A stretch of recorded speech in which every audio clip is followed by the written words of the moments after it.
Hey, what's up everybody? How are you doing? This is Bayo Adio. I am a Nigerian vlogger and I typically talk everything lick. Welcome back to my channel. If you have been watching my videos and if you're new, welcome back. So today I wanted to talk about one of the biggest news that's kind of spreading around Nigeria right now, which is the introduction of the Central Bank of Nigeria to offer an incentive to the diasporas or the people that are out of the country to give them kind of like a cash back reward system for every dollar that they send into Nigeria. So I wanted to talk a little bit more about this because anytime these changes happen, I want people to think of why it's happening and what the government is trying to do. So I want to give a little bit of an education based upon what I know and to help you guys understand what's going on.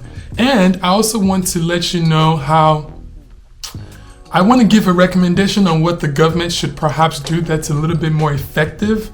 But I also want to get your thoughts if this is enough of an incentive to get you to spend money, to send money back home to Nigeria. So I'm going to cover all of this. And lastly, I'm going to talk about something that's called economic colonialism and how you can help prevent this. All right, you guys stay tuned for this video. It's going to be a good one. All right, see you soon.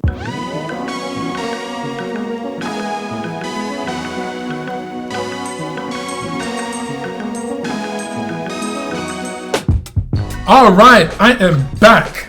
All right, guys, so let's talk about this. So the Central Bank of Nigeria implemented another change. So before I kind of dive into the current change of this whole cashback system and break it down for you guys, I want to talk about the change that was made roughly around November when we traveled to Nigeria. That change was to, which I think a lot of people were a little bit frustrated about, but I thought that was a positive change, but I understood the inconvenience that came with it. So to summarize, I'm going to put a video at the top so you guys can watch it fully. But to summarize, the government decided that they won't allow money to go directly to Naira accounts. You have to have a domiciliary account that it goes from dollar to dollar, or you can only do a cash pickup. The benefit for me for that is that I can get 25% more value. When I send money to someone, they can get 25% more value. So for example, if I sent $1,000, they can get in value, Naira value, like $1,220 something dollars. So almost 25%. So I want you guys to keep that number in mind. Now, with that being said, it doesn't happen obviously easily. You have to go do a cash pickup, and these people have to change it on what we call the parallel exchange markets, which we call the black markets. So the black market exchange rate can be 480 Naira, for example, and the Naira exchange rate can be 380 Naira. So that means you're getting 100 Naira more in value by changing the money in the black market or the parallel exchange market, rather than having it go directly into your Naira account and the bank just gives you the 380 Naira rate. For me, it's such a big difference in the amount of money that I actually preferred the US cash pickup or for it to go to my domiciliary account. The biggest obstacle for people was that the people that they're sending money to might not have a domiciliary account, or the security issue of having to go withdraw the amount of cash and then they have to take it to go exchange and then bring it back to the bank. Completely understand, but that's the change that they made, and I think it helped temporarily. Definitely helped with the value of the money that I was sending in, so I like that. So now let's fast forward to this. The new change is that to kind of encourage kind of this more kind of flow of currency, they want to incentivize cashback. So the way this works is that they announced it, it was all over the news, and you know, there's all these articles online, everything that's been happening, and World Remit also sent a notice out today that you get 5 Naira cashback for every dollar. So what essentially is they're going to give you 5 Naira for every dollar that's spent, but that money is not to you, the money goes to the recipient. So if you send $100 to a recipient in Nigeria, that person would get $100 plus 500 Naira. So $100 would get 500 Naira, and you know, and $1 would get 5 Naira. So that's kind of the incentive. To break it down for you guys, because I like to talk about numbers, that is essentially giving you 1.32% more for whatever money you send. So yeah. So if you want to calculate it in dollars, if you sent $100, they're gonna give the person that you sent the money to $101.32. So the first question for you guys is this incentive enough for you to want to send money to Africa, to Nigeria? Comments below, I want to know your opinion. So this is what they're thinking would incentivize you to send more money. Now, that's what's going on. So imagine, for me, as I'm comparing this, I'm like, well, you know, it doesn't make a difference for me in terms of what I want to send money or what I not to send money. So I wanted to talk about what the government can perhaps focus on more in terms of a long-term strategy. And this is more of a discussion because I'm not an economist. I want you guys to tell me if you have a little bit more knowledge in how money works. I want you to chime in. But from the way that I understand it, I actually think what the Central Bank of Nigeria is trying to do is they're trying to stabilize the currency, and they want the Naira to have a strong value. So this is why some of this is not so negative, but I just think they might be thinking a little bit short term, because this special also ends in May 2020. So to kind of break it down for you, there's many things that affects the value of the currency. There are a lot of things that people in you and I cannot necessarily control that's relying on the government.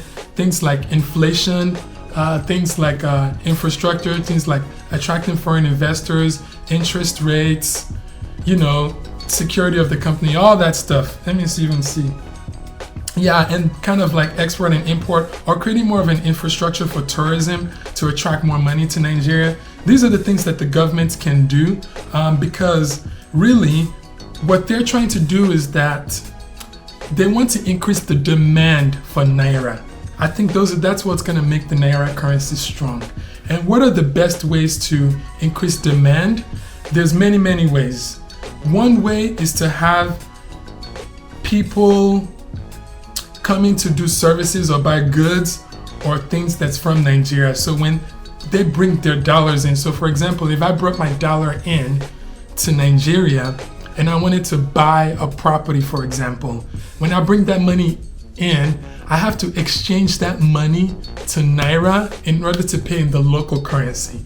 So hopefully that makes sense. So that is how, because I think some people are not processing why there's a big deal with the dollar. So I think Nigeria is in a floating exchange rate. So that means that the value of our money in respect to other people's money, the value of our currency is determined roughly by the demand of our money in respect to other people's currency, if that makes sense. So yeah, so dollars coming in is a great thing.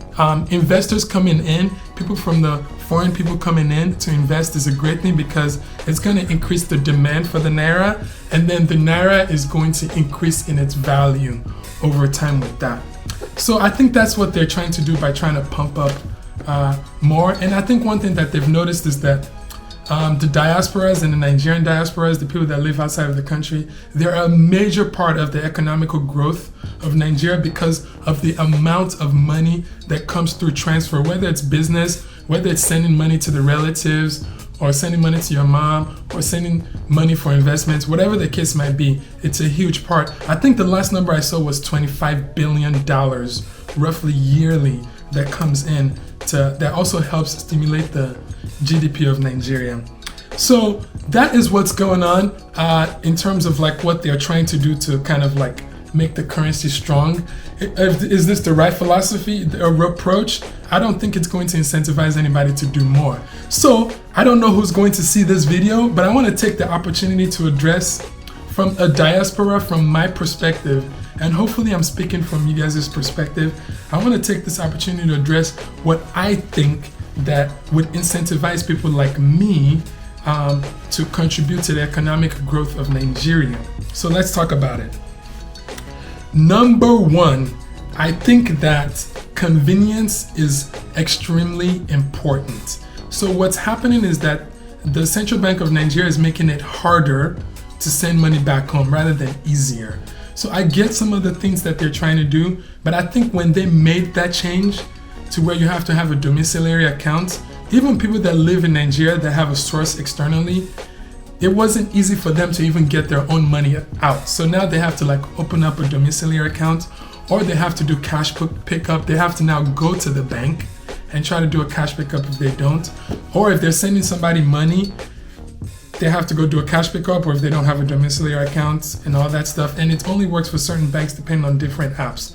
So I think the fact that it was a little bit more complicated is affecting this. I think people are more likely going to be able to transact if this process is simple and more convenient rather than more challenging. So I think that's one thing from a diaspora that I think would help me send money.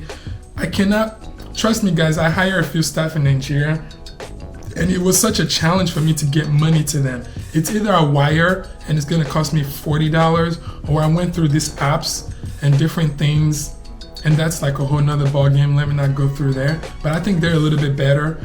And they have to have the right bank, the right account, all that stuff. So yeah, so that is a challenge right now. Number two, I think that the government should make the country a little bit more attractive to foreign investors. And most importantly, to be honest, to Nigerians that are thinking of coming to invest in Nigeria or relocate to Nigeria. And what do I mean by this? The number one concern is security. So with the things that's going on in the northern part of Nigeria with terrorism and things like that, that is gonna, or with things that we hear with like robbery and kidnapping, I think the more that can be reduced, the more attractive it would be for diasporas to want to come back home and invest and live there and relocate, or even come vacation there. So I think security is number one. Number two, infrastructure. If the Central Bank of Nigeria pours a little bit more money into like the things that diasporans consider basic because they've lived out of the country for a long time. So this is like 24 hours power supply, clean accessible water, and then high-speed internet. These type of things, if the infrastructure is developed, I think the return on investment is going to be huge. And I think more people are going to feel like, oh, they can have the same kind of lifestyle that they're having in another country. And I can guarantee you, most of them would prefer to be in Nigeria if they can have roughly the same lifestyle. We're getting there, but I think more efforts and focus needs to be on that. Number three, I think the tourism industry needs to be heavily invested in. Like, we have so many beautiful places, so many things that can be highlighted, but I don't think investments have been made into that, because imagine if all these foreigners are coming to Nigeria for tourism, or these Nigerians are coming back and they're going to all these touristic places. The amount of dollars that's going to come in, that's going to stimulate the economy and increase the demand for the Nigerian currency, how much more effective that would be. There's a lot of countries that rely heavily on tourism. Think of companies like Thailand, Bali, and all these places, and even USA. A large part of their income comes from tourism, from people all over the world trying to come into the USA. So I feel like that can be invested in. And also, the thing that's more of a collective effort between like a diaspora or somebody that's in Nigeria that wants to make a change. But for now, I'm focused on diaspora because this topic is about diaspora. The collective things that we can do together is some way, somehow, increase the demand for Nigerian goods by increasing the amount of things that we export. So we still import a lot of things. I know we export crude oil, but then we import after it's been processed, like petroleum and all of those other things still back. So I think the things like Dangote refinery or things that's happening, those are very, very good signs. Also, there are other things that diasporas can do and the government can help them do, which is like real estate. A lot of people want to have a real estate investment, buy land, buy properties. If the government can have some sort of mortgage system, whether it's like a 10 to 15 year repayment plan, a lower interest rate for people to be able to acquire this land, imagine all this money is going to pour in for people to maintain their investments, hire people to maintain their investment, hire workers, or maybe have a second home that they're going to come home to every year. So I feel like that's one thing that can be used to stimulate this. And the other points that I have is agriculture. For being such a rich country in like soil and natural resources, we should not have a food scarcity problem in Nigeria. I feel like food should be very, very abundant.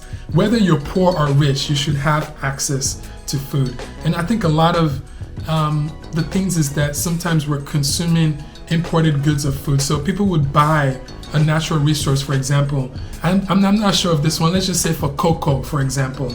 They might kind of buy that cocoa from us, and then they do all the processing in a refinery and a package, and then it comes back to Nigeria, and then at a much, much higher price, and then we consume that. So I think the more manufacturing and agricultural things that we can do locally, and if we increase our exports, I think that naturally would make the currency strong. So I think there's different branches of governments that's working on this. I would just like more effort and focus to be on this. And honestly, the process to focus more on the process. I think the process to get things done in Nigeria now is a little bit complicated, and that's a little bit of a deterrent. So if there can be more education, more resources put into customer service to help people that are interested in these things maneuver that would make it so much better. And this is why I created this channel, because I feel like I want to help people that are going to travel to Nigeria, relocating back, to be able to understand how things work and help save them the headache so they are able to kind of maneuver how things go. So one thing that you can do watching this video to help stimulate the economy is two simple things. You can invest, maybe buy a land. They have lands that are cheap now, $1,000, $3,000, some for as low as $700. Matter of fact, next month I have a project to like acquire a lot of land, and I'm working with my dad, and also I'm going to be working on trying to get as much Black people and Nigerians to acquire as much land as possible for cheap in different places. So if you're interested, comment underneath this video. I'll let you guys know once that project takes off. I think that would be cool. And then number two, expand your horizon to hiring some workforce in Nigeria for the things that people can do virtually. Again, this is another project that I'm working on that's going to be kicked off again next month. And then I'm working on a project with someone else. Maybe I shouldn't say her name. I don't know if she wants to be out there yet. That's another popular YouTuber, and we're going to teach people how to export and import. So these are the things that I feel like if we focus more and more on this, Nigeria is going to be one of the best places to live in the whole world. So lastly, I promised you guys that I'm going to talk about economic colonialism. So economic colonialism means that if we don't get a good hold of our currency and keep it strong, or make it even stronger, what's going to, or if people like you and I are not taking action to go invest in our own country, the fear that I think might happen is that a lot of foreigners from other countries are gonna, because our currency is not strong yet, it's gonna be a lot cheaper for them to buy properties, buy existing businesses, buy land, buy a lot of things in our country, and we might end up with a country that is like 80%, 90% owned by foreigners, and then that means they're going to pretty much drive the direction of the country, the politics of the country. They're going to be driving everything, and then we're going to end up being in a country that's not really owned by Nigerians, or at least by Africans. So this is one thing that I want to encourage you, is to take action, to take some of these steps to help prevent that, because the government can only do so much. They can incentivize, they can do all of these things, but if people like you and I are not willing to like take advantage of those opportunities, then it's a free market. So if somebody from Argentina comes to Nigeria and he wants to buy land, they won't decline him because he's from Argentina. At the end of the day, money has to keep flowing, the economy has to keep going, whether Black or Nigerians do it or not. Okay, that is my rant. I hope that you've gotten something out of this video. I just wanted to do a different style of video where I sit down and I chat with you guys and I conversate with you guys. Comment underneath this video if anything is interesting to you out of all the points that I bring up. And if you're interested in any of the things that I talked about, let me know. Again, guys, remember, if you're privileged, and you have something to give back, it is your time to rise and let your light shine. Peace, guys. Have a nice one. Bye-bye.